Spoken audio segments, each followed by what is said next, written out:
शेठजी आणि त्याचा मित्र. एका श्रीमंत शेठजीकडे अपार संपत्ती होती. एके दिवशी त्यांच्या मनात विचार आला की एक भव्य शिवमंदिर बांधावे.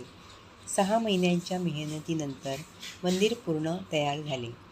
मंदिर बांधून झाल्यावर जे धन शिल्लक राहिले ते त्यांनी मंदिराच्या घुमटात गुप्तपणे लपवून ठेवले.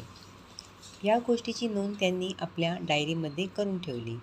त्यानंतर ते तीर्थयात्रेला निघून गेले, पण दुर्दैवाने वाटेतच त्यांचे निधन झाले. शेठजींना 4 मुले होती. वडिलांच्या मृत्यूनंतर काही दिवसांनी त्यांना पैशांची अडचण जाणवू लागली. तेव्हा त्यांनी वडिलांची डायरी तपासायला सुरुवात केली.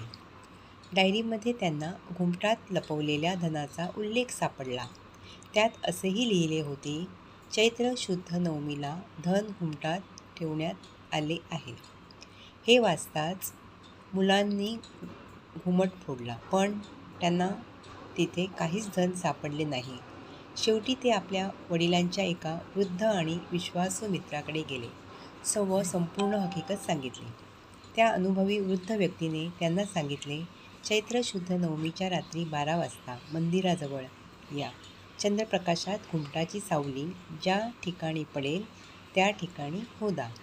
ठरल्याप्रमाणे सर्वजण त्या रात्री मंदिराजवळ गेले. चंद्रप्रकाशात घुमटाची सावली जिथे पडत होती त्या जागी त्या वृद्धाने स्वतः खोदण्यास सुरुवात केली आणि नंतर मुलांनाही खोदायला सांगितले. काही वेळातच त्या ठिकाणी लपवलेले धन सापडले. मुलांच्या आनंदाला पारावर उरला नाही. त्यांनी त्या वृद्ध व्यक्तीचे मनापासून आभार मानले. त्या धनाच्या मदतीने 4ही मुलांनी आपला व्यापार पुन्हा उभा केला. तसेच त्यांनी आपल्या वडिलांच्या बुद्धिमत्तेचे आणि दूरदृष्टीचेही कौतुक केले. हे अगदी खरं आहे. वृद्ध व्यक्तींचा अनुभव हा खरोखरच अमूल्य असा ठेवा असतो. त्यांचे आयुष्यभराचे ज्ञान, त्यांनी घेतलेले अनुभव आणि त्यांच्याकडून मिळणारा सल्ला नव्या पिढीसाठी दीपस्तंभासारखा मार्गदर्शक ठरतो. तुम्हाला कथा आवडली असेल तर कृपया चॅनल सबस्क्राईब करा, बेल आयकॉन दाबा, त्यामुळे नवीन कथा तुम्हाला मिळत राहतील. आणि कमेंटमध्ये नक्की सांगा तुम्हाला ही कथा कशी वाटली.